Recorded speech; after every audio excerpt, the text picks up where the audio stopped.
وسبح بحمده وكفى به بذنوب عباده خبيرا. بيت الحرام منتدى وحمى عشت في الأوطان في خليفة كتابها وكفى الشعب الله الوطن الملك. صاحب السمو الملكي ولي العهد مولاي الحسن. أنادي على المدير الإقليمي.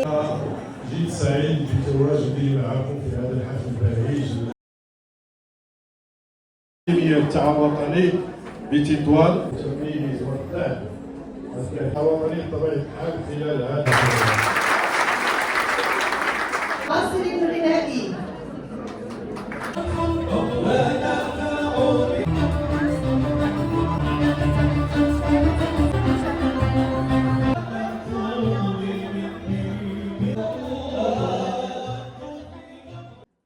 من جعلوا مسيرتهم كلها أسباب اللي هما كان عندهم بعض صعوبات في الطريق. بالعكس اليوم حافز كبير. رسالة ديالي للشباب القراو لتحولها إلى مستقبل.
في إطار الاحتفال بعيد ميلاد ولي العهد الأمير الجليل مولاي الحسن، وكذلك في إطار احتفال بذكرى 63 تأسيس التعاون الوطني، المديرية الإقليمية للتعاون الوطني نظمت واحد المجموعة من الأنشطة من 21 أبريل إلى غاية 20 ماي.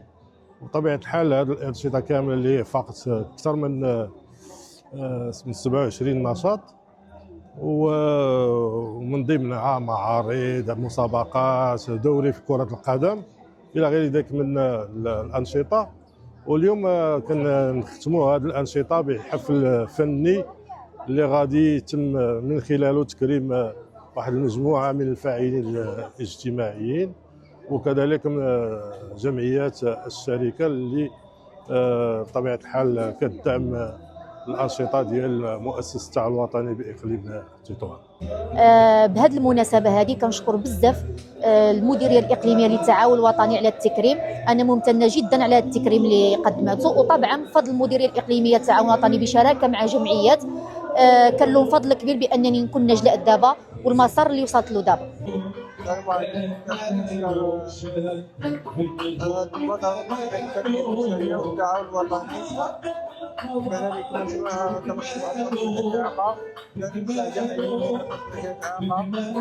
لإعطاء هذه الفرصة سعيد حضور بعيد بإنجاح وإسعاد الأطفال والإعاقة. طالبة باحثة في سلك ماستر التخصص العلوم الجنائية والأمنية بكلية علوم قانونية واقتصادية واجتماعية بتطوان. موظفة في المديرية الإقليمية في وزارة التجهيز والماء.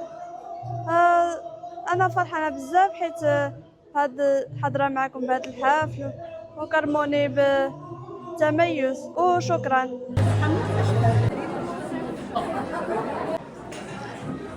بسعادة